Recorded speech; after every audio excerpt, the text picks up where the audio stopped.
هوين باقران هاجاتي هوين بان هذي ما بيري فوق يبورا لا يدو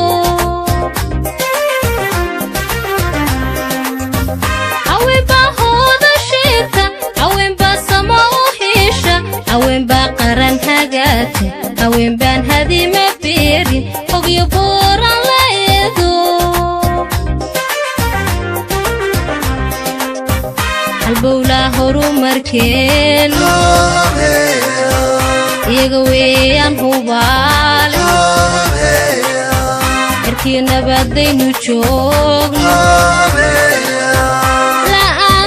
لا أنتود لما هلين با لا أنتود لما هلين با البولا هرو مركين يغويان هوبالي اركينا بدينو جوغ لا أنتود لما هلين با لا أنتود لما هلين با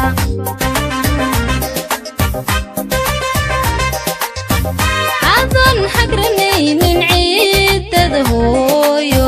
أظن حقرني من عيد هويو أظن كهلين النامي هيان كاظن كقابي هالكاغا ددال كموشي أظن حقرني من عيد هويو ويظن حقرني من عيد هويو أظن كهلين النامي هيان كاظن كقابي هالكاغا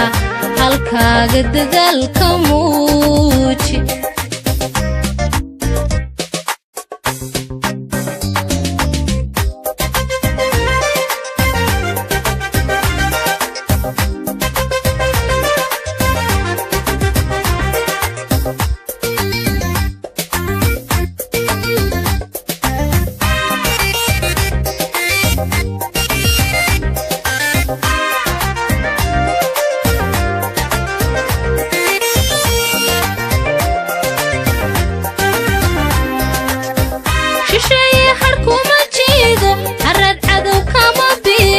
برينا ويكولا هداي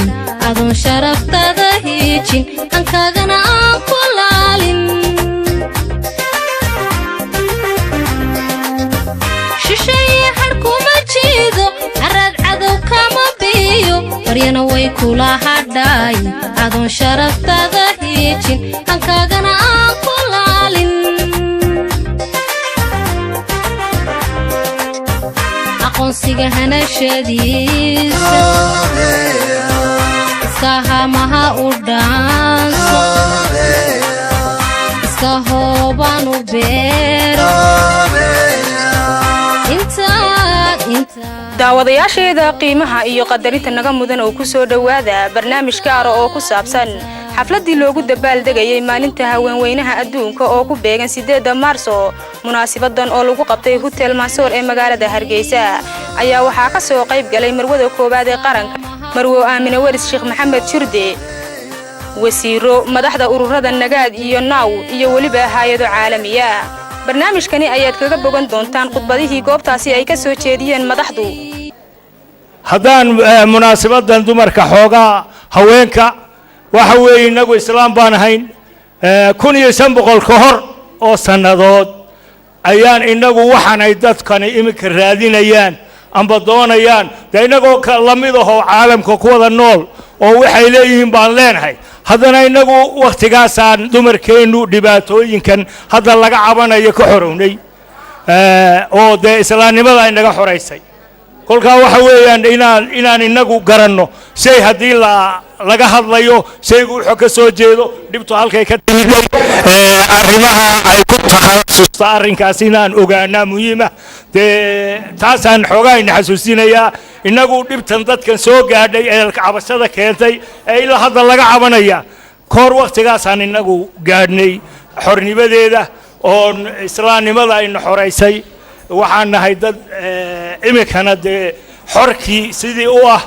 waxa inaga dhiman oo dhib inagu hayaa inuu jirin baan filayaa waxyaabihii dee kale ee tabashooyinka yaryarna waxaan u malaynayaa in wakhtigeegu ay la gaari doono anigu intaasaan ku darsan lahaa wasalaamu calaykum waraxmatullaahi wabarakaatuh wabilaahi towfiiq aad iyo aad ayuu mahadsan iminkana waxaynu ku soo dhawaynaynaa madasheennan si aynu wakhti fiican ugu helno qof walibana kelmadda uu soo koobo 3 mirir inta ugu faraha badan maadaama ay dadku badan yihiin aynaynu rabno inaynu nuxurka ay leedahay maalintan 8 maarso inaynu ka hadalno waxaan ku soo dhawaynayaa heesta calanka oo ah astaanta qaranka waxaana inoo akhriyi doonaa amba inoo qaadi doonaa heestaasi kooxda Sogso oo aan leenahay ku soo dhawaada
waxaan leeyahay alxamdulilah ilaahay nagu sugay inaynu ku gaarno sanadkiisa inaynu isla halkaa aynu haddana ku kulanno oo munaasabadeeda aynu isugu nimaadno ilaahay baa horta hadda iskale alxamdulilah rabbil caalamiin inta haddii aan ka imaado waxaan doonayaa inaan xuso bal munaasabadani muhiimadda ay noo leedahay innaga haween ahaan iyo bulshada Somaliland dhammaanteedba bulshada Somaliland waxay ka mid tahay ummadda caalamka ay ka mid tahay muslimiinta ay ka mid tahay haweenkooduna kuwaas bay ku jiraan marka waxa weeyaan de wax kasta oo wadamada kale ee islaamka laga sameeyo inaguna xaq baynu u leenahay inaynu sameeyno iyo inaynu markaa ku sheegno maxaynu u baahanahay aynu haweenkeena ku horumarin karnaa runtii maanta ayay munaasabadu ahayd oo hadallada badankoodii iyo khudbadaha badankoodii aan soo jeedinay caawa waxay ahayd in gunaanadkeedii iyo inaynu sii macasalaamino 8 Maars iyo faa'iidada ay noo leedahay inaynu isu nimaadno laakiin bal waxaan ugu dardaari lahaa haween ahaan in haweenku ay ogaadaan oo ay ogaadaan inay yihiin cududda Somaliland ugu badan xoogooduna ugu badan yahay xoogaasna ay tahay in laga faa'iideysto iyaguna ay ogaadaan wadankan inay wax badan ka qaban karaan xagga nabadgelyada marka la eego had iyo jeer waxaad moodaa meelaha siyaasadda marka la isku haysto ee laga hadlayo haweenku kama hadlaan waxaynu xaq u leeyahay inaynu naga daayo annaga ha nagu dul ciyaarina wadankan annaga u soo dhimanay xaq baynu u leeyahay marka waxa weeye inaynu ilaashano maaha wax kastoo aynu isleenahay waxba idin yeelayaan Somaliland ahaan waa inaynu ka hadallo siyaasadana dee innaga keenay haddii inaanu codka bixin lama hele marka horta taa waa inaynu ogaan haddii aynu haweenahay teeda kale haddii aan ku yaro noqdo bal dhinacii doorashooyinka iyo haweenka iyo filitaankooda iyo waxyaabaha soo socda waxaynu filaynaa haddii ilaahay ka dhigo doorashooyinka soo socda haweenku waxay diyaar yihiin inay ka qayb galaan taasoo ay kaga qayb geli karaan inay helaan number u cayiman oo ah kootadii inay helaan in badan runtii haweenku ay ka shaqaynayeen oo aynu ognahay inuu madaxweynuhuna dhowr jeer u gudbiyey golaha wakiilada laakiin ay fadhido golihii wakiilada taas wuxuu baynu kaga soo saari karnaa iyadoo xooggeena la arko oo haweenka la israada haweenka maanta waxbay fahmeen oo way soo socdaan marka taana waxaan ku dardaarayaa mar walba inaynu ogaano inay tahay xaqaynu inagu leenahay oo aynaan cidna u daba fadhiisanaynin laakiin waa wax inagu aynu leenahay waxaynu wax ku weydiisanaynaa waxa weeyaan waa cod qurux badan aynu leenahay idinkaa fadhiyo maanta bal isu soo dhaafiya laakiin haddii hore isu soo dhaafin waayaan inaynu sugno mahay waa inaynu nidhaahno waayo maxaa nooga haysataa oo inaan layna gaadhsiinin sidii sanadkii hore kale aan la odhanin in kootada laydinma siin karo waayo dee waqtigiibaa soo gaaray marka inaynu taa ka hortagno waxawey nagaalo keliyana kama shaqayn karto naawo keliya kama shaqayn karto dowladda keliya wasaaraduhu kama shaqayn karo laakiin dhammaanteed dadkii waxaan doonaya waa in laga arko haddii inaga rabitaankeena inaan kaga dhaweynaynin dee cid kalena markaas bay noo qabanayso marka waxaan dumarka mar walba ku dardaarayaa danaha haweenka inay ka wada shaqeeyaan oo dumarka u baahan xitaa kuwa ganacsiga yaryara dumarka yaryara suuqa fadhiya ee u baahan xirfadaha iyo aqoontii waayo-aragnimada iyaga laftooda inay soo gudbiyaan oo ay u tagaan cid kastoo ay isleeyihin waxbay idinkala qaban karaan oo aanay fadhiyin halkaas bilcid isleeyihin waxbay idin tariyaan ay u tagaan waayo waxay u baahan yihiin xirfad bay u baahan yihiin maal bay u baahan yihiin aqoon iyo waayo-aragnimo bay u baahan yihiin maadaama haweenku ay yihiin maanta haweenka lafdhabarka Somaliland u ah ee dhinacii ganacsiga ubadkoodii iyo qoysaskoodii kor soo qaaday waxay xaq u leeyihiin iyagana la dhiso maskaxdooda iyo maalkooda يا أيها الناس اتقوا ربكم الذي خلقكم من نفس واحدة وخلق منها زوجها وبث منهما رجالا كثيرا ونساء واتقوا الله الذي تساءلون به والأرحام إن الله كان عليكم رقيبا يا أيها الذين آمنوا اتقوا الله حق تقاته ولا تموتن إلا وأنتم مسلمون يا أيها الذين آمنوا اتقوا الله وقولوا قولا سديدا يصلح لكم أعمالكم ويغفر لكم ذنوبكم ومن يطع الله ورسوله فقد فاز فوزا عظيما أما بعد ولا الليال مروذا كوباد قرن كمروا من ورس وزير كحجانك وزارة عدالة ودنا آذن وزير كحجانك وزارة عافماتك مروى نمعو وزير كحجانك وزارة شغال يرمى بالشدة مروى شكري وزيرك وزارة أما وزيرة عن لحظة وزارة ديجانك مروى شكري يدنا لما أنتين مروينك يمونياشا عاو حفلة قيمها بدن كسوق يبقى waxaan ugu hambaleynayaa munaasabadan caawa isugu nimi ee 8 Maars oo runtii munaasabad caalamiya oo lagu maamuuso haweenweynaha adduunka iyo bulshada adduunka waxaan leeyahay hambaliyo ugu horeyn waxaan leeyahay assalaamu calaykum waraxmatullaahi wabarakaatu walaalayaal weyn ka wada warhaynaa sidii hore loo sheegay in bulsha islaam ayaynu nahay islaamkeenna haweenka iyo hooyada wuxuu siiyey maqaam sare ayuu siiyey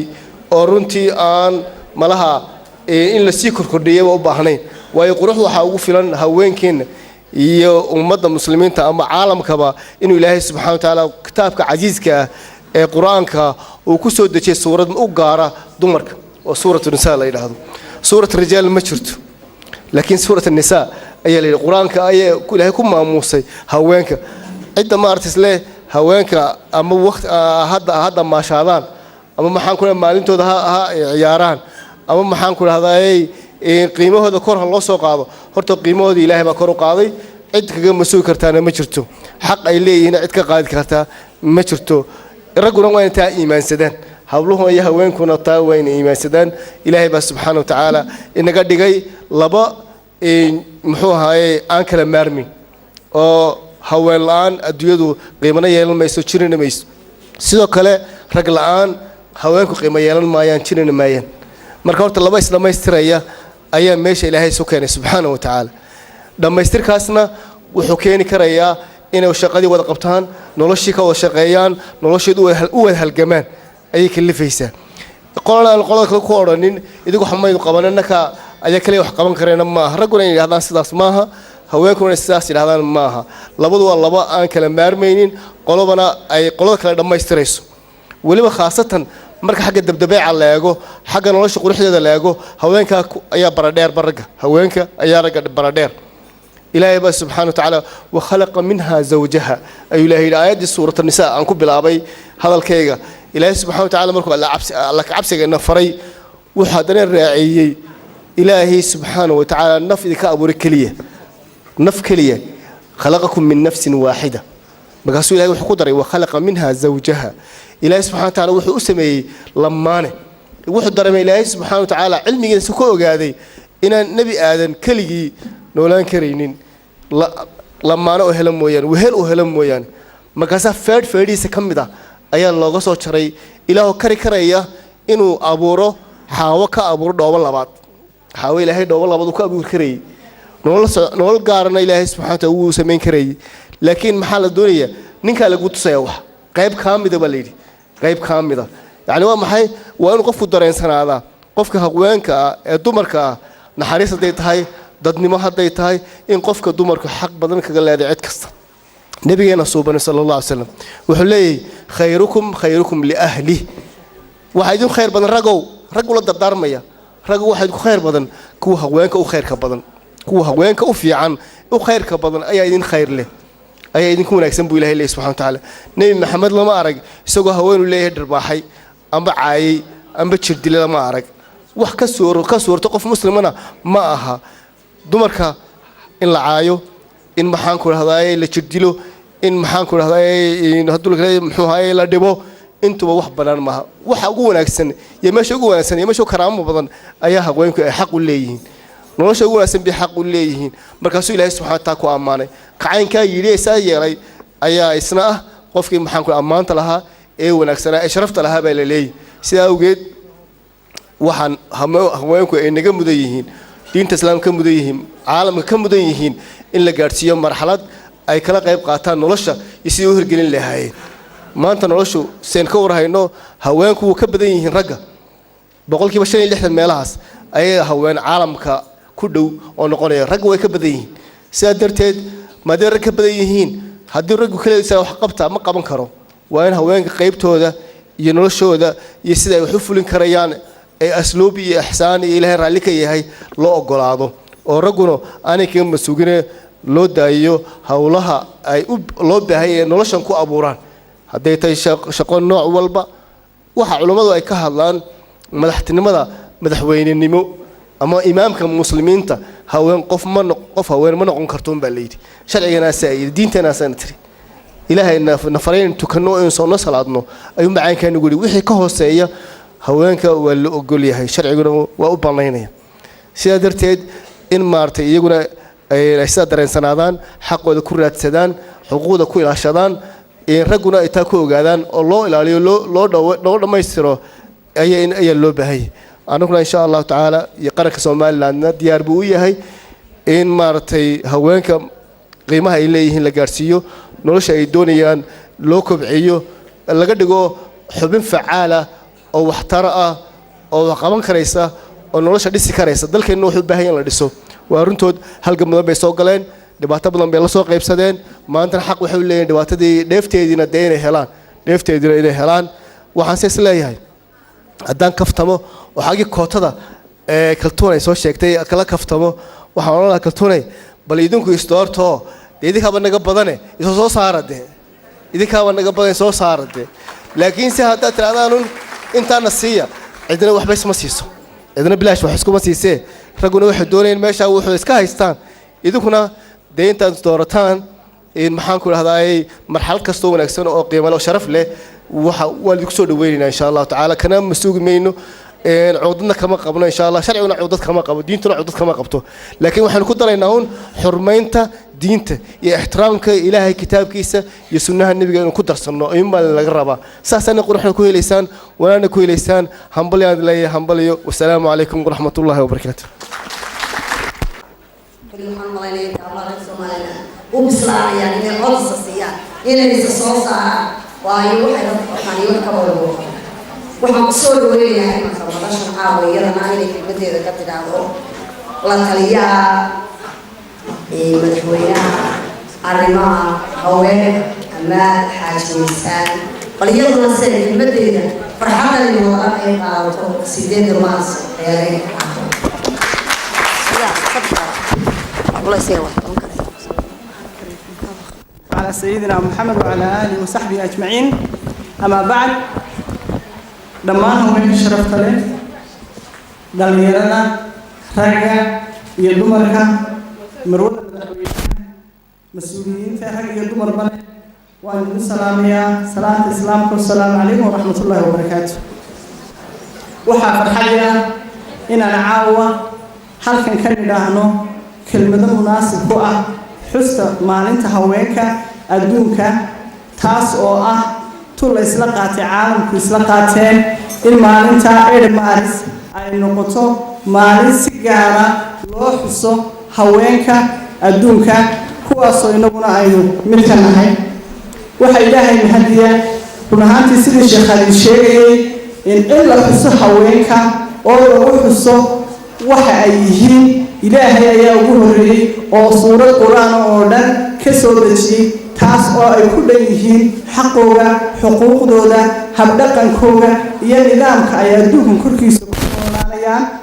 taas oo caalamku ka soo qaateeno waxa ay go'aansadeen in ay Maaris ay noqoto maalin la xuso haweenka adduunka oo ah hooyadii hablihii inantii mucayidii iyo dhammaan inta ay la mid oo rugaayeen hadana rasuulkeena sallallahu wasallam alayhi wuxuu yiri xaqa ugu badan ee ay qof yeesho waxa iska leh hooyaduna waa haween marka diinteena shariifka ah aad iyo aad ay haweenka u sharfisay kor ugu qaaday aad iyo aad nidaam sare u geysay ilaahay ayaa mahadda iska leh heerka ay gaarsiiyay inuu xoreeyay in nidaamkii aan ku noolaanahay noo dejiyay alxamdulillah rabbil caalamiin waxa taas oo raacda luqadeena afkeena Soomaaliga ee qaniga ah hooyada had iyo habeen waxa uu ka hadlaa uu amaana waa lagu heesaa marka la heesayo waa lagu ooyaa abwaan kasta oo la yiraahdo waa abwaankii abwaanada waxa uu markiiba ka hadlaa ama uu guubaaliyaa ama uu ku farxaa ama uu heesaa ama uu mahad celiyaa waa hooyada taasina waxay cadeynaysaa nidaamka ay ka taagan yihiin haweenku bulshada caalamka ay ku yihiin haweenba hooda sheegta haweenba samawihiisha haweenba qaran hagaaja haweenbaan hadima beerin xog iyo booraan leedo inta haddaan ku dhaafo haweenkii guud ahaan xukuumadda Soomaaliland ee uu garwadeenka ka yahay mudane Axmed Maxamed Maxamuud Siiraayo muddadii uu ku jiray ololaha haweenka Somaliland wuxuu u ballan qaaday inuu waxqabad fara badan uu u qaban doono uuna gaarsiin doono meel aad iyo aad u sareysa run ahaantii wax badan ayuu madaxweynuhu ka qabtay xusaskii hore ee 3 sanadood hore aan isku soo xusnay waxaan si toos ah isku socodsiinay habka dalacaada iyo nidaamka haweenku ay kor ugu kacayaan xagga shaqaalaha horumarka iyo waxqabadka maanta waxaan isku xusuusinaynaa in ay tiina meel wanaagsan marayso haweenkiina loo soo kordhiyay in kor in loo qaado waxbarashadoodu waxa si gaar ah haweenka loogu qoondeeyay in la siiyo scholarship gaara waxa haweenka si gaar ah loogu qoondeeyay in wasaarad kasta oo ay hoos tagaan ama ay wax ku leeyihiin in loogu sameeyo xafiis u gaar ah oo u adeega haweenka horumarkooda gaar ahaan wasaaradda caafimaadka waxbarashada arrimaha bulshada xataa wasaaradda beeraha ayaa waxay imika leedahay xafiis u adeega haweenka beeralayda ah si ay kor ugu qaadaan waxqabadkooda iyo horumarkooda taasina waxay caddaynaysaa indhaha gaarka ah ee xukuumaddu ay ku eegayso in ay kor u kiciso haweenka Somaliland koobaad wasiirada hay-adaha wadaniga kuwa caalamiga bulshada sharafta leh ee ka soo qayb gashay xafladan maanta aynu ugu dabaaldegayno maalinta haweenka adduunka maalinta haweenka adduunku waxa weeyaan maalin lagu xusayo waxqabadka haweenka iyo sidii maxay haytoy loo kordhin lahaa haday tahay tayadooda waxbarasho tooda dhaqaale tooda caafimaad si ay wax ula qaybsan lahaayeen dhigooda kale marka la leeyahay dumarka waxa la qaybsadaan ragga ma aha macnaheedu in wax laga riixanayo qaybtii kale ee bulshada ee ka soo qaad 2 caruur hadaad dhashay maxay haytoy waxtarkoodu sideebuu ku noqonaya hadaad labadaba isku si wax u barto dhaqaalahoodu isku si u kobco noloshoodu isku meel noqoto sidoo familigaasi noqonaya ka soo qaad family iska daa bulshada inteedii kale marka taa macnaheedu waxa weeyaan hadii wax la wada qabanayo qofna qarqarka nolosheeda qofka kalena dhanka kala hayo meel baa la gaadha laakiin qof qaybi maqan tahay meel ma gaadho marka waxa weeyaan muhiimadeedu dumarka oo sinaan hela waxay ka mid tahay in la gaadho horumar taasaynu hadaynu nahay Somaliland meel ku gaadhayna waxa weeyaan dumarkeenu way noognahay maanta suuqa inta fadhida yaa u badan inta caruur wax siisa yaa u badan inta maxay haytooyeen oo xaqooda helaa waxay ka mid tahay istiraatiijiyada haday tahay Somaliland iyo haday tahay dunidaba ay meel ku gaadhayaan qayb haday ku maqan tahay meel ma gaadhaysid wassalaamu calaykum waraxmatullaahi wabarakaatuh haweenweynaha Somaliland ee iskugu yimid xafladan qiimaha badan leh iyo dhammaan cidii kale ee ka maqan ee xafladan ka soo qayb galin waxaan dhamaantiin idinku salaamayaa salaanta islaamka assalaamu calaykum waraxmatullaahi wabarakaatuh aad baan ugu faraxsanahay aniga oo ka socda hay'adda HPS inaan ka soo qayb galo xafladan lagu xusayo haweenka si aan uga sheego doorka aanu dumarku ku leeyihiin ama haweenku ku leeyihiin ama hooyooyinka ku leeyihiin bulshada waxa weeyaan Somaliland ahaan horumar badan ayay ku leeyihiin haweenku sida xagga dhaqaalaha horumarka kale ee bulshada xagga waxbarashada xagga nabadgelyada xagga dhaqanka hooyooyinku waxay ku leeyihiin ama haweenku ay ku leeyihiin door aad u weyn oo aan la iloobi karin haddii aanay haweenku jirin maanta halkan maana soo istaagneen waxba kamaana sheegneen waxaan leenahay hooyooyin ama haween waa isku mid waa hooyooyin waxa noo qabateen ma abaal gudi karno mana iloobi doono wax kasta oo aad noo qabateen haddii aan ku soo noqdo xagga Somaliland waxaynu ka hadalnay in badan ama maanta ay tahay xuska 8 March oo loo asteeyay maalinta haweenweynaha adduunka oo loo qaatay inay tahay equality for women is progress for all ama sinaanta dumarku waa horumarka bulshada oo dhan waxa kale oo ay tahay ujeedadu in dumarkii la dhiirigeliyo ay ogaadaan iyaguna in ay wax qaban karaan wax kastoo raggu qaban karo ay qaban karaan inagoo aan xadgudbayno ummad islaama ah kuna xadgudbayno wixii diintu inoo xadaysay laakiin aynu ogaano in aynu wax qaban karno imik tusaale ahaan innaga bulsho ahaan imika waa laga wada hadlay wixii oo dhan laakiin mid baa laga tegay waxa weeyaan halkeebay sartu ka qudhuntay inaynu idhaahno halkee wax ka xumaadeen marka u horeysa dhibaatadu innaga waxay ka timid dhaqan ahaan gurigee inaga soo raacday laba ilmaa loo dirayaa iskuulkii wiil iyo gabadhii baa la odhanayaa inanka quraacdii u samee ma u diyaarisay balcadii ma u diyaarisay waana wada dirnay cadaaladdu waa inay ka soo bilaabantaa gurigeenna si aynu tanaynu raadinayno aynu iminka u gaadhno hooyooyinka haddaan ka hadlo xagga inkastoo wasaaradda caafimaadka la joogo wasaaraddii kale arrimaha bulshada la joogo laga odhan doono xagga caafimaad ahaan waxaa jira dhibaatooyin fara badan oo laga hortagi karo oo ay hooyooyinkeennu u dhintaan xilliga ay uurka leeyihiin iyo xilliga dhalmada waxa kale oo jirta wadamadan la isku yiraahdo sub-Saharan Africa hooyo dumar dadka la nool HIV boqolkiiba 60 waa dumar marka dhibaatooyinka aadka u badan waxa aynu kaga hortagi karnaa ama aynu ku joojin karnaa inagoo gacmaha isqabsana maanta horta waxa weeyaan maalin weyn waa maalintii haweenka adduunka ha ahaatee maalintii haweenka adduunka Somaliland imika intii muddaba waynu kala qayb galaynay haweenka adduunka xuska maanta oo kale waana xuska aynu isku baraarujino ama waqti kastaba aynu habeenkaas oo kale kaga hadalno waxyaabo inaga inoo gaara ama danaheena aynu markaa danaynayno kole kootadii waa laga hadlay anigu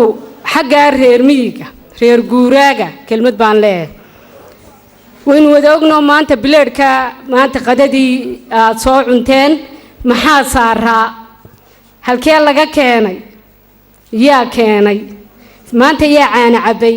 yaa caruurtii caana siiyey aan caana boodho ahayn yaa waalidkii caana siiyey yaa cad siiyey yaa kalluunka keena marka la soo guro yaa suuqa ku sii iibsha yaa maanta dhabarka ah waddanka Soomaaliland markaynu ka hadlayno reer guuraaga kelmadda reer guuraaga kelmad kale ayaa ku lamaan reer miyiga beeralaydu waxay isugu jirtaa reer guura iyo beeralay reer guuraagu waa dadkaynu ognahay waa dadkaynu ka nimi waa dadkaynu dhaqankoodana ognahay dhaqankoodana aynu leenahay waa dadka maanta bileedhka wixii noo saara koobkana wixii noogu shuba haddaad imika halkaa ka baxdo ood 20 kilomitir socoto ta inoogu dhow tuulada inoogu dhow ama arabsi ha ahaatee ama halaaya ha ahaatee waxaynu ugu tegaynaa dusuud caanaa oo buuxa waxaynu ugu tegaynaa cad la karinaayo waxaynu ugu tegaynaa meelaha qaarkood wax la yaa jabdhan malaa ma intiina yaryar garan maysaan jabdhan wax la yidhaahdaad ugu tegaysaan oo ah ama solay hilib la solo ayaad ugu tegaysaan tuulooyinka qaarkood waxaasoo dhan waxa keena reer guuraaga reer miyiga beeralayda ayaa keena inagu hoos uma eegno waxa laga yaabaa quraacdaad soo cuntay inaad hoosba weegin yaa hadhuurkaa keenay yaa beeray yaa shimbirta ka celinayay yaa ragga la tumayay yaa ilaa soo dubay oo quraacda miiska ku soo saaray qadaduna waa la mid cashaduna waa la mid waxaan maanta fariinta aan farayaa waxa weeye waqti adag baa lagu jiraa waqtiga adag waxa weeyaan jiilaal imaka xooluhu waxay maanta ku maqayeen xeebta kor bay u soo kacayaan banaaniya laandheer bay tagayaan ilaa halkaas ay u soconayaan in la siiyo dariiqay maraan dariiqii ay mari lahaayeen ayaa loo baahan yahay beeraha la iska xidhay inay ogaadaan inay xoolihii soo socdaan oo dariiq u baahan yihiin inay ogaadaan inay daaq u baahan yihiin inay ogaadaan inay biyo u baahan yihiin in la siiyo tixgelintooda in loo furo beeraha aniga beer baan leeyahay maanta kama yara 600 oo neef inta ku jirta waxaan u furaa sanad kasta inay daaqaan waxaana laga celiyaa inta khudraddu iiga baxdo inta kala geel yaari baa maanta hadaad ugu tagtaan daaqaaya in beeralaydu u furto xoolalayda beeraha oo ay daaqaan waqtigan oo kale waa waqti adag baa lagu jiraa in qolooyinka barkadaha lihi ay ogaadaan oo u jabiyaan innaga waxay naga go-aanka dowlad ahaan in hore loo mariyo reer guuraaga in hore loo mariyo beeralayda in hore loo mariyo toddobaadkii baa lagu jiraa cuntada kor u qaadista wax soo saarka Soomaaliland ayaa toddobaadkan lagu jiraa waxay soo bandhigeen waa yaabaysaan runtii waa yaabaysaan wax kasta maanta way soo bandhigeen in la caawiyo garab la siiyo ayaynu u baahannahay waxaan idinkaga tegayaa meel kasta aad joogtaanba ogaada reer guuraaga waxay inoogu maqan yihiin ogaada dhaqaalaha inoogu maqan yihiin ogaada halkan waxaan tacsiir runtii uga dirayaa sida ay uga dirtay inta iga horreysay marxuumadii dhimatay ee maanta inaga baxday ee sida foosha xun leh runtii loo dilay ayaan tacsiir reerkii oo dhan u diraynaa waxay nagu cusub weeye wax loo adkaysanayaana ma aha nabadgelyada iyo naxariista aynu ku joogno dalka aynu ku waabarisano ee habeen iyo maalin aynu u taaganahay aynu u baranay waa ta keliya inagaga argagixisay waxaa dhacay maanta haddii fal yari meel ka dhaco Soomaaliland gebdigeed meel ay joogtaba runtii argagax baa ku dhaca waxaasina wax weeye nabadgelyada aynu ku soo kacayno aynu ku soo toosayno taa aynu adkaysano waxaan fariinta u dirayaa raggii iyo dumarkii runtii habeen iyo maalin ka howlgalay inay booliisku ka mid yahay oo howlgabiyada habeen iyo maalin inay ilaalinaya ayaan fariin u dirayaa taasina aan leeyahay waxa qabateen wax qaaliya waana laydinku seexdaa waana laydinku soo toosaa gidigiina waa salaamantiin wasalaamu calaykum waraxmatullaahi wabarakaatu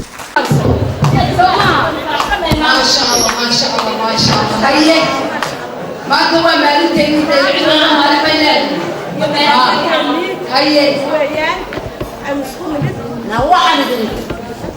وحنا مسحرة يا وحنا درس يا وحنا قربان إيه أنا مقرية إيه ما هي واحد بلا تعزية أو وحنا كويس يدريه إيه بس ده صار مو هي وقبل ولا نقول ما هي بروح تعزية أنا قاعد أقول تعزية إيه يا المدرسة بقول كابين هي ما أنت وحوي المالتي هو وينها الدون يا واستدعي مارس ومالتها هو وينها الدون ما قرأ هي سيدا درجة ما حتى ينقل لها وين السؤال وحوينا واحد ينقل كلمة التلاميذ الدون الصلاة هي فلسفيها هي ينقل كلمة ده هداينا وضع ما يشوف هو حكويتي لويتي أنا بمارسنا نتشيك يسوع يعني دولتي فيها برا راحل بحاجة ده يجيبوا معي يجيبوا معي يا أنا بيا أرضية أرضية أيها بتشوفون يسوع يروح من السنين منو كنت بتكلم بين مرسل سويدية لا تفهموا يسمون يا لا خلنا هيا فاطمة ما كبر رئيسها عيد ولو حيلاتها مالين وقعها سيدنا مرسل وحيدا قطعي هو وينها وصلها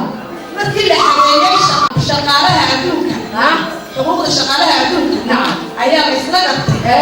إلى هو كل حقوق بكا وأنا شغالة من هنا بكا وحنا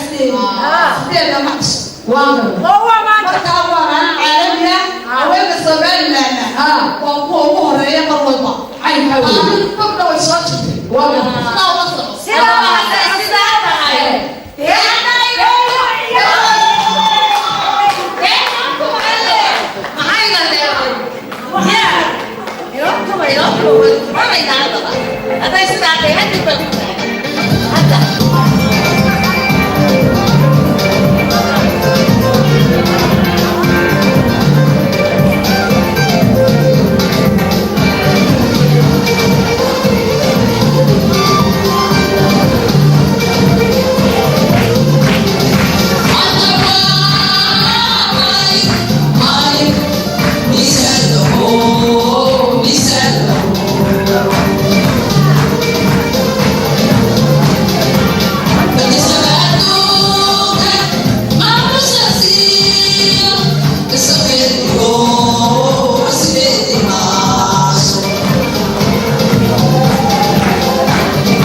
waxaana umara furaysa meelanay haweenku joogo miyaa ma lagu dhaqaa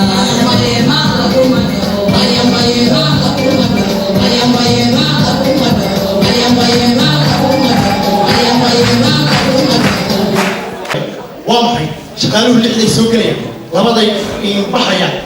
arrintaanu waa la yaabo anigu waa liqi waayey liibaano macalimiin أنا كل شيء ما يه. قلت له في كذا لا تقل. يلا نجيبش ميالو. لا أنا خلاص عميس. سبب أولكم. ما يقلنا العاب. يا أنت روح كرافته. تي هيا. وين الجحد. يا. يا هو معلومات بقى. واريان ورشوا اللي بواس كم مسكين. قلت ميار دكتور أنا كم خلاص هاي البيوت. والبيئة. inaan leeb qabaxeed iyo liishaankeeda aqaano oo qasnada mar haddaan ruuxa aan u fadhiisto leebka aan u baktiisto oo lacagta aan tirsado oo haweenku waa iska dhicin ragga aan ka laaba horta miyaad ogin horta la ibsan haweenka ya lama loodi karaaye hawdiida nintooda waayo waxaa qalab kugu dara haweenku sharciga waa ku ilaaha haye laa ka qabayso oo luusi kaa maqlabayso يا لا لوش ده هذا تيس هي وريا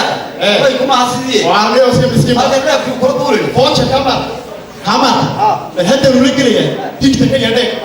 وعلى طول أنت شغال على كل يا أبغى نعاد وهو وقال وبرنامج شوكة ورجلين ثالث ماشي من مركا أروح القطاع يرويان كتب مسوي حكم عدا يا حكم عدا يا إمكان جس شو وما هذا بس صحيح يا هاي هو يا كتب مسوي ما حكم عدا إيه ده بعد وحكم عدا بس عدا هو عدا بعدها عدا روح هنا سنتني لما عدا عدا إيه بس عدا مسوي ما تجاوز كعدا ما يحكم وين الاستشري ما يحكم عدا وين السكيا إيه بس عدا ساسا واصلة ريا إلهي ياره ولا كم هذا ولا كم يا ولا ما نك هرت تصحيح وحكي اللي بحكي إيه حتى يصلحين يكون أكس المسؤولية الله إله يكون مسؤولية يا وليه اللي هو بواك لقلب تاجر فرض هو إلهي بحد لكن والله شكي ينوي هيايو وحوي هو حق هو السوق غير عاجي تمرو يورا ورقصتي بشارة وفكرة يوم وحقول dadka isharxama waxa la warwaray qaba may mahad haye ku jira shaqo kulli haye waxa weeyaan maanta waxaan kugu bushaareeyaa bushaara aan filay aad igu bushaareeyay haye weynakii weynu sugay waa ayaan tiri waxaan maqlay horta haweenkii oo dhan markii aan ogaaday adigooda waxa la yidhi waa inaanay haweenku mar dambe aanay laba farood dhexdood ka dhigin waa sidaa والله أورن حدين يدار الشيء وخلا من أيضا يسمع عليه ها أيه بشارة سحق يوا كذا الله لا حدين توصل غيره هاي ما يقول كلي كامم سوما هو كذا كمان كوي هاي فرا وما أرك تحدين الله يرحمه ما أنت واحد يلسا هبلايا هلا توركو كو ده بشارة قبل كاجي ما شاقي وما حدثت هاي كوي horna waad igu ballantaa caawana waad ii xaqiijisay haddaba waxa weeye markay doorashooyinku jiraan dadku way iska yar durdulbadee way iska yara daba wareegeen daba wareeggaasuu iga ilaaliyo may garatay dadka xagga dambe ka mara waxaan kuuli waa ku kaa yaa adigu jooji waay diyaar garow saddexdaas sannadood iyo barkan ay xukuumaddani jirtay waxay ka hor dhexaadeen ka qaadatay inaan aad u siyaadino umuurisada leh aqoonta oo aan dareengareynay hablo fara badan oo dugsiga dhexe dhameeyey si loo helo umuurisa dhibban leh oo qoomkalo hooyga ku dhalayso laga helo waxaan aad u xoojinay habka laydhaafo beerarka ambulanska oo fududeeya hooyada meel dugsan jirta inuu ku soo dhaweeyo goobta ay ku dhalayso laakiin haddana waxaynu ognahay in aan weli baahida caafimaadaynu qabnaa intaanay koobi karin waayo waddankeenu waa waddan ballaaran runtii aadna way u yaraayeen goobaha caafimaadka ee weli waxaanu samaynay mashruuc baylood ah oo la yidhaahdo caafimaad waayo waxaynu ognahay hooyadeena reer guraaga ah in la iloobay mashruuca marwada caafimaad waxaa dhawareeka ah inan sida wax loo qoran nabna loo aqriyo baratay oo kuruganku wax lagu barayaa uu yahay Soomaali iyadoo loogu talagalay bishii inay ka warhesho 100 ilaa 120 guri oo ay joogto hooyo ku jirta waqtiga dhalmada iyo ilmo yar oo taagan waqtigii talaalka ee 5 sannadood ka yar runtii waxaa oran karaa mashruucaasi waa pilot laakiin meeluhu ka hirgalay wax badan ayuu ka fuliyey آمنة حاج محمد جردة آمنة ورس وزير كوحيجينكا مدحضة حسبية قرنكا قلياش قرنكا أورادة سمفلكا هوينكا أورادة سمفلكا دليرادة هيدها عالمية كوا UN-كا يكوا international-كا marti sharafta kale ee ka soo qayb gashay haweenweynaha halkan fadhiya ururka qaranka ee naaw ururka nagaad ciidanka qaranka ee ilaa saaka heeganka u ahaa sidii ay u sugi lahaayeen amniga iyo habsocodka hanaanka wanaagsan ee xafladan aad iyo aad ayaan idinku mahad celinaynaa dhammaantiin waxaan idinku salaamayaa assalaamu calaykum waraxmatullaahi wabarakaatu waxa sharaf iyo maamuus iyo karaamo noo ah haddii aanu nahay wasaaradda shaqada iyo arrimaha bulshada oo hawsha maanta xuska 8 maarso iyadoo aanu ka duulayno xilka aanu u hayno qaranka Somaliland abaabulkii ballaadhnaa ee aanu galay sidii hawshan loo qaban lahaa waxaan mahadnaq gaara u jeedinaynaa cid kasta oo gacan ka geysatay hawshan suuragalnimadeeda iyo abaabulkeeda iyo taageeradeeda oo ay ugu horeyso marwada qaranka Somaliland oo gacan ballaaran iyo dhiirigelinba ka geysatay sidii hawshan loo qaban lahaa sanad walbana sanad guura kasta kala qayb qaadata farxadda oo la qaybsata haweenka reer Somaliland waxaan mahadnaqa kadib aan jecelahay inaan kelmad yar ka idhaahdo qaranka Somaliland dawladda maanta jirtaa kaalintee ayay ka qaadatay horumarinta arrimaha bulshada oo haweenku ay lafdhabar u yihiin waxaynu ognahay markaynu leenahay wasaaradda shaqada iyo arrimaha bulshada oo qarankanu dhidibada u aasay labada magac ay suwan tahay waa shaqadii iyo arrimihii bulshada marka qarankanu himilada uu ka leeyahay ujeedada uu ka leeyahay waxa weeyaan in kor loo qaado adeegyada shaqo ee Somaliland in kor loo qaado shaqo abuurka da'da soo koraysa si looga badbaadiyo tahriibka iyo dhibaatooyinka faraha badan ee soo food saareynaya haddii aynu ka eegno dhinaca arrimaha bulshada waxa weeyaan wasaaraddan waa wasaarad hooyo u ah wasaaradaha ka shaqeeya arrimaha bulshada oo magacii arrimaha bulshada sidata haddii ay noqoto dhinaca dhaqaalaha haddii ay noqoto dhinaca sinaanta haddii ay noqoto dhinaca cadaaladda haddii ay noqoto dhinaca in maxaa ku horumarinta bulshada waxa weeyaan wasaarad aad looga fiirsaday markii qaranku u idmanaya shaqadan ay hayso haddaba haddii aynu dib ugu soo noqono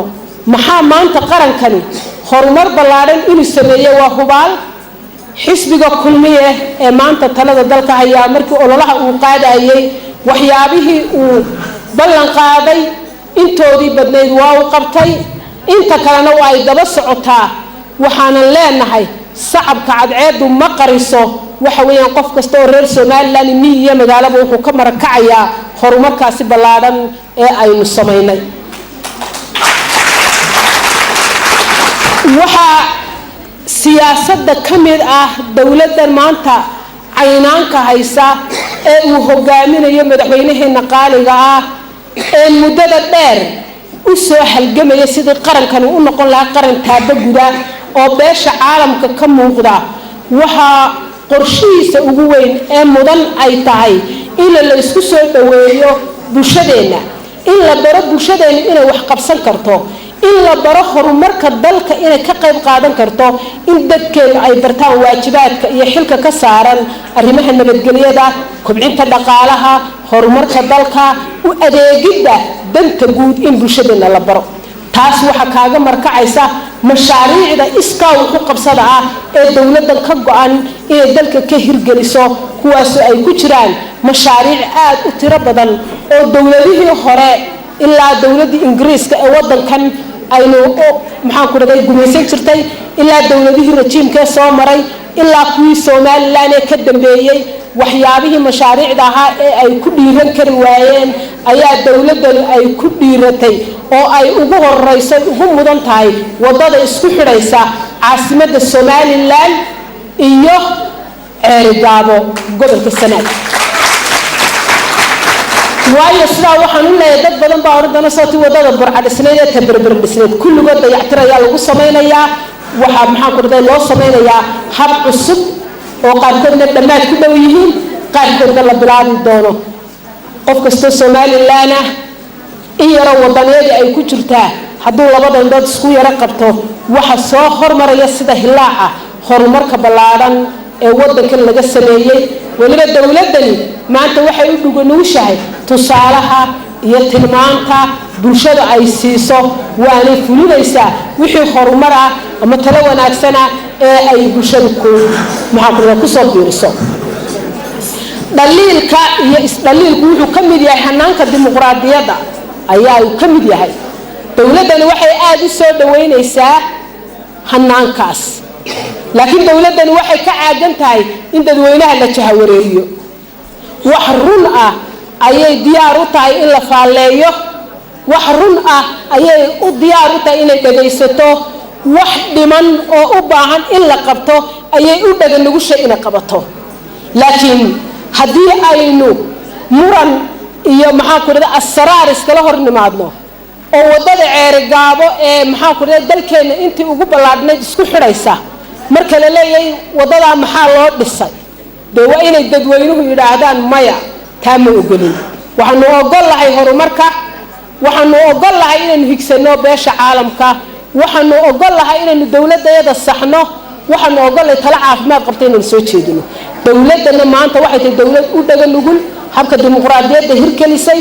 wax aan dowladii hore ku dhiiratay. ciidamadeena qaranka garoomaha maanta iyo darajooyinka ka muuqda ayaa ka mid ah, mushaharooyinka shaqaalaha ka mid ah, caafimaadka ka mid ah, waxbarashada ka mid ah, isdhexgalka bulshada ka mid ah. marka waa inaynu ku mahad celinaa oo aynu iskarab taagnaa dowladda oo aynu xaqiijinaa sidii maanta waxaynu higsanayno aynu u gaadhina. waxaanu ballan qaadaynaa haddii aanu nahay xukuumadda, annagoo afkii xukuumadda ku hadlaynaa, in aanu soo dhaweyno fikrad kasta oo caafimaad qabta oo saliima oo dalka iyo dadkaba wuxu taraysa. waxaynu ka soo horjeednaa fikrad kasta oo qaldan oo ummadda kala kaxaynaysa oo kala fogeynaysa oo jahawareerinaysana waxa weeye taasu wuxuu ninkii jiray wuxuu dhirbaaxada ceel cad baan uga soo baxay. axmed siiraayo madaxweynaheenu waa wuxuu intaasoo dhan duurka ugu jiray inuu dalkan isbedel ku sameeyo. maanta mar hadday gacantiisa soo gasheen annaguna waxaanu accountable ugu nahay oonu ku daba soconno ku daba fadhinaa in aanu hirgelino siyaasadiisa ah dalkani inuu ka muuqdo beesha caalamka. idinkana waxaan idinka rajaynaynaa in aad taa nala garataan, haweenku guryaha ka soo dhisaan bulshada, fikirka bulshada ka soo bedelaan, dalkeenna horumarkiisa aynu u jeedsano oo arrinkeenu uu noqdo ila qabo iyo talo iyo tusaale iyo hambalyo iyo isbogaadin la noqdo. 8 maarso haweenka Soomaaliland oo dhan baanu hambalyaynaynaa, waanu bogaadinaynaa meel kasta ay joogaan. waxaan u rajaynaynaa sanadkiisa inay ku gaadhaan guul, waynaga xisaabtana wixii noo kordhay. sanadka dhammaan waxaynu ku xisaabtami doonaa haweenka laftooda maxay dalka u qabteen, haddii iyagana waxyaabaha iyo tallaabooyinka noocaas loo qabtay. waana mahadsantihiin. marka wadaniyadu ku taabato mararka qaarkood inaad orbitka ka baxdo ama hadalka ku dheeraata waa shay daruuri ah waxa weeyaan qof kasta bid'aadmi oo karaamaysan oo yaro wadaninimo ay ku jirtaa waxaan filayaa sidaydaas oo kale markuu mikrofoonka qabsado inaan laga qaban kareynin waayo sababta waa inaynu qurno waxaynu nahay waayo markan dib u eegay waxa jira iyo waxa la qabtay iyo waxa hanka madaxweynaheena iyo dawladeena markan dib u eegay ayaan gabigayba xataa waxaan ilaabay inaan marwada anigu xaq u lahayn ku soo dhaweeyo marwa ku soo dhawow dhibaato kale ma jirto intaas ba jirto wana maasanta khadra xaajigee oo ah inantii u horeysay ee golo deegaan doorasho kaga soo baxda la taliyaha madaxweynaha ee arrimaha haweenka aamaal miisaan madaxda kale ee sharafta leh ee wasaaradaha ka socota haweenka sharafta leh quruxda badan ee caawa halkan martida inoogu ah madaxda hay-adaha caalamiga ah madaxda hay-adaha wadaniga ah madaxda ururada dhalinyaradii quruxda badnayd ee halkan inooga heesaysay abwaanada qaranka ee riwaayadii qiimaha iyo qaayaha lahaa inoo matashay saxaafadda qaranka ciidanka booliiska ee ina ilaalinaya gaar ahaan inanta hibo ee majir hibo ee hormoodka dumarka booliiska ka ah kulligiin hambalyo iyo salaan ayaan idiin soo diraya waxaan kaloo salaamayaa haweenka adduunka ee maanta 8 Maarch loo u dabaaldegaya waxaan si gaar ah u salaamayaa haweenka reer Somaliland ee meel ay joogaanba hadday qurbaha joogaan hadday reer miyiga yihiin iyo hadday inteena halkan joogta aan ahayn ee xaafadihii iyo guryihii jooga salaantaa ka bacdi hadalka ku dheeraan maayo waa la wada yidhi wixii la odhan lahaa waxaan aad ugu faraxsanahay caawa halkudhiga ama fiinka 8 Maarch inay tahay sinaanta lamaanaha sababtoo ay tahay haweenka iyo raggu waa laba aan kala maarmayn waa laba hooyo wada dhashay waa laba dalku labadoodaba si isku mid ugu baahan yahay hadday raggu isleeyihiin idinkaa kaligiin wax qaban kara annaku ismaliin haddaanu haweenahay waxaanu garansanahay oonu ictiraafsanahay inaanaan rag iyaga ka maarmayn waxaanu ictiraafsanahay in raggu ay yihiin waxqabad iyo lafdhabarka dalka laakiin dumarku ka sii yara fiican yihiin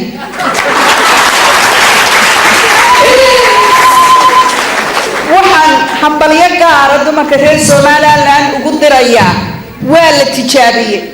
riwaayadii way sheegtay inamadii heesayay iyo hablihii heesayay way sheegeen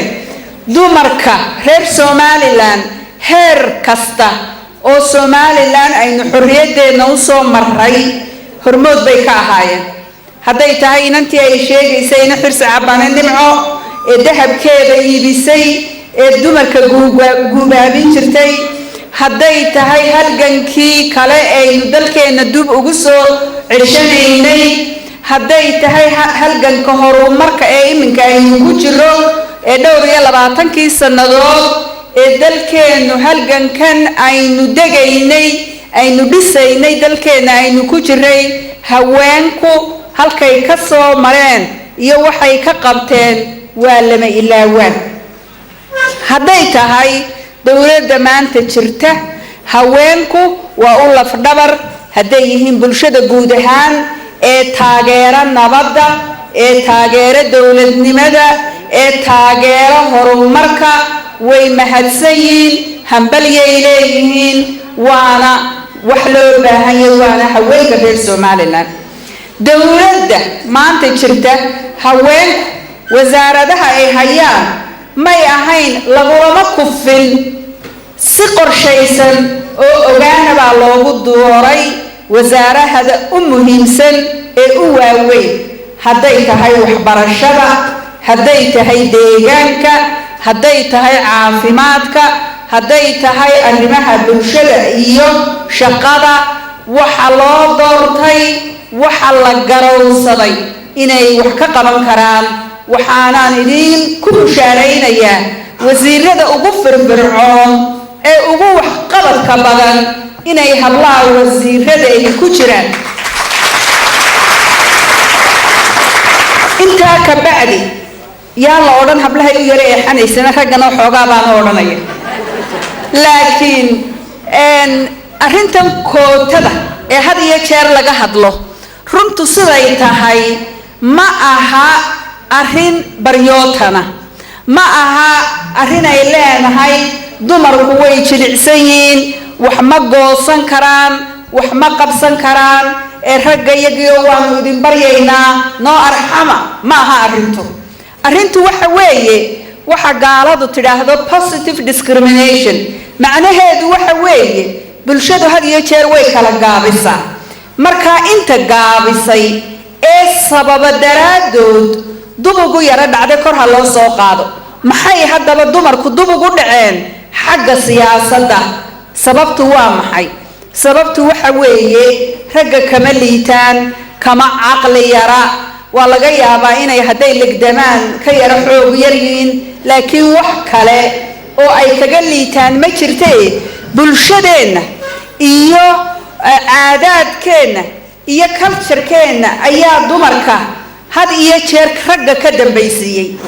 annagu ma diidanin dumarka waxa diintu aanay u ogolayn inay ku tallaabsadaan dumarku haweenku waa kuwa u horeeya ee diinta ixtiraama ee kitaabka ixtiraama ee waxa aan loo ogolayn ka joogsada laakiin tamarnaba aynaan ogolaynin waxa weeye kartideenna in hoos loo dhigo waxbarashadeenna in hoos loo dhigo experience-keenna ama waaya aragnimadeenna in hoos loo dhigo dumarka ta jaamacad ka baxday iyo ta hooyada aheen weligeed iskuul geynin mid walba waxbay contribute garayn kartaa mid waliba talay keeni kartaa mid walba heerka bulshada ayay wax ka tari kartaa waa la tijaabiyey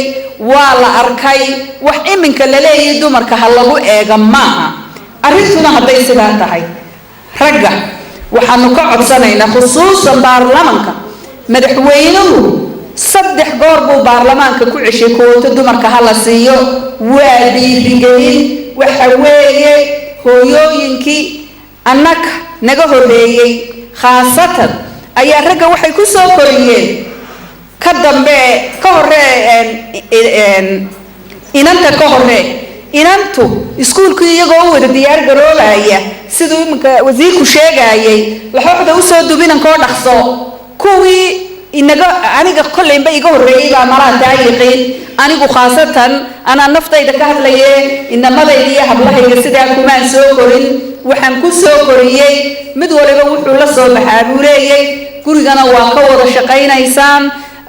tacliintana waa ka wada shaqaynaysaan fikirkana waa ka simantihiin muwaadinimo kaga shaqeeya waan qabaa hooyooyinka kale ee ila midinaynay sidaa yihiin marka hadday caadadeennii hore dumarka dubu yara dhigtay iminka waa inaynu kor u soo qaadno waa in kootaha la siiyo si markaa bulshada ugu barato dumarkii inay baarlamaankii inay dowladii hoose inay dowladii inay hogaamintii ciidamadii qalabka siday mid walba ka muuqan karaan markaa barbarkay ka baxdaa waa bakayla qaleen bacdama baynu maanta fiimkeenu yahay sinaanta iyo gacmo isqabsadka lamaanaha ragga waxaan uga martinahay ay ka go-aysa arrintaa kootuhu ee baarlamaanka inay guntiga dhiisha iskaga dhigaan waanu idin eegaynaa waanu idin darsaynaa wax badanna gacantaanu idinku haynaa haylaawina markaa iska kaaya hagaajiya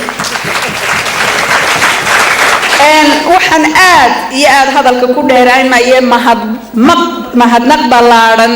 u soo jeedinayaa wasaaradda arrimaha bulshada iyo shaqada ururka haweenweynaha ee nagaad madaxdiisa halkan joogta ururka naaw ee madaxdiisu halkan joogto iyo cid alla ciddii arrintan 8 March ka qayb gashay soo diyaarinteeda soo abaabulkeeda hirgelinteeda sharaf bay mudan yihiin waanaanu mahadnaqayaa haweenka reer Somaliland oo dhamina way idin mahadnaqayaan caawa bacdama baynu halkan joogno oo haweenkana in badan la yiri haweenku waxa weeye muwaadiniin haweenku waxa weeyaan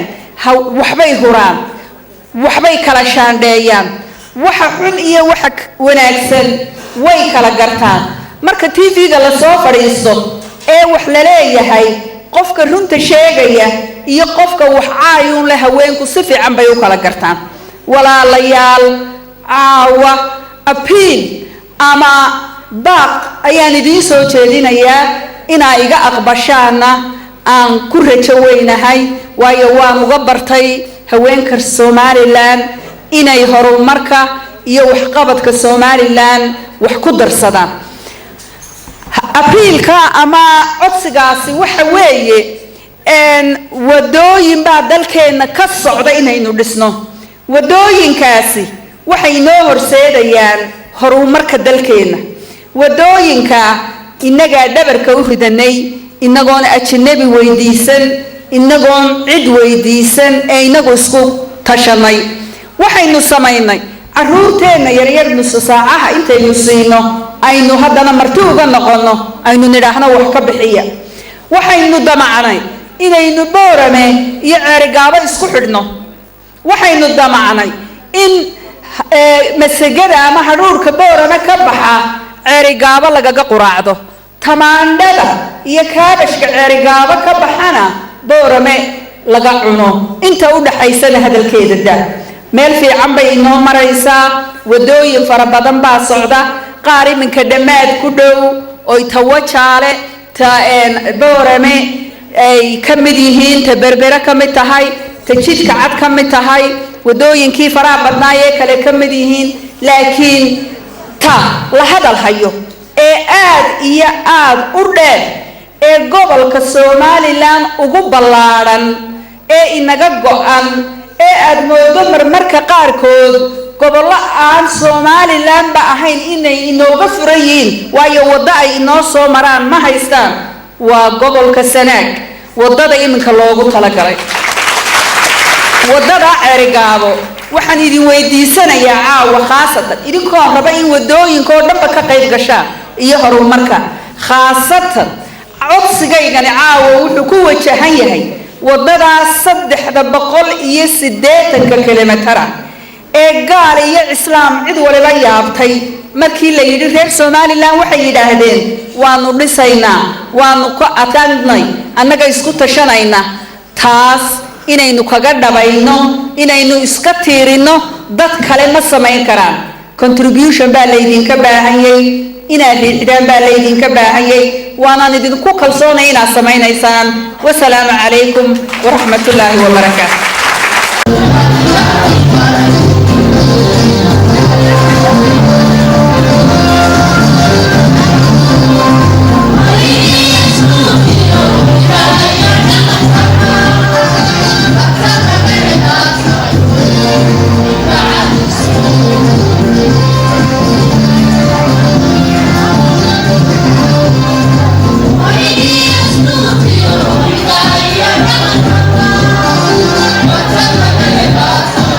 daawadayaasheeda qiimaha naga mudan oo intaasi waxaan ku soo afmeeraynaa barnaamijkii xuska maalinta haweenka adduunka tan iyo intaan dib u kulmi doono barnaamijka xiga waa filim qaadistii Qadar Cabdi Xaaji farsamadii Ciise Shiina Xaashi iyo anigoo Xamdi Xaaji Oktoobar oo idinku dhaafayna assalaamu calaykum waraxmatullaahi wabarakaatuh